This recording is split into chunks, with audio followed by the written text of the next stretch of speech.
Udvash top 100 এর অনেক student বইটা চান্স পায় না, সিকিউরিটিও চান্স পায় না। তুমি একটু সার্চ করে দেখো, মানে জাস্ট একটু খোঁজ নিয়ে দেখো। আমি নাম ধরে বলতে পারবো আমার ব্যাচের কারা কারা টপে ছিল এবং কারা কারা চান্সই পায় না। আমি নাম ধরে বলতে পারবো, বাট আমি এটা করতে পারবো না, মানে আমার এটা করার রাইটস নাই, তাই আমি করতেছি না। বাট এরকম লোক আছে, কারণ ভার্সিটিতে চান্স পাওয়া কিছুই না, এটা চান্স না পেলে কিছু যায় আসে না, আমি তাকে নিয়ে বলতে পারি, ঠিক আছে। বাট কথা হচ্ছে তোমার টার্গেট যেহেতু চান্স পাওয়া, এটা মাথায় রেখে উদ্ভাসের টপ অনেক পোলা পান কিন্তু ঝুড়ে পড়ে যায়।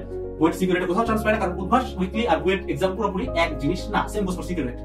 আবার ঠিক একইভাবে উদ্ভাসের একদম লাস্ট দিকেও কিন্তু অনেকে টপ করে। তো তোমার টার্গেট যদি শুধুমাত্র উদ্ভাস হয়ে থাকে, তুমি খুব ভুল একটা দিকে যাচ্ছ। জাস্ট এই ভিডিওটা রেকর্ড করার পারপোজে এটা তোমাকে এই জিনিসটা ধরাই দেওয়া যে তোমার টার্গেট যদি শুধুমাত্র উদ্ভাস হয় ভাই, বুঝে তুমি কিন্তু বুয়েটে পড়বা না, তোমার টার্গেট বুয়েট, ঠিক আছে।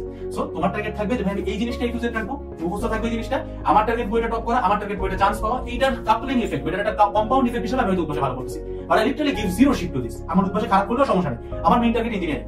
এখন যদি তোমার মেইন টার্গেট ইঞ্জিনিয়ারিং হয়ে থাকে, বাট তুমি দেখতেছো যে উদ্ভাসে কন্টিনিউয়াসলি খারাপ করতেছো, তার মানে এটা একটা ইন্ডিকেশন দেয় সেটা কি, তার মানে তোমার ইঞ্জিনিয়ারিং এর জন্য ঠিকমতো পড়াশোনা হইতেছে না। বুঝতে পারছো?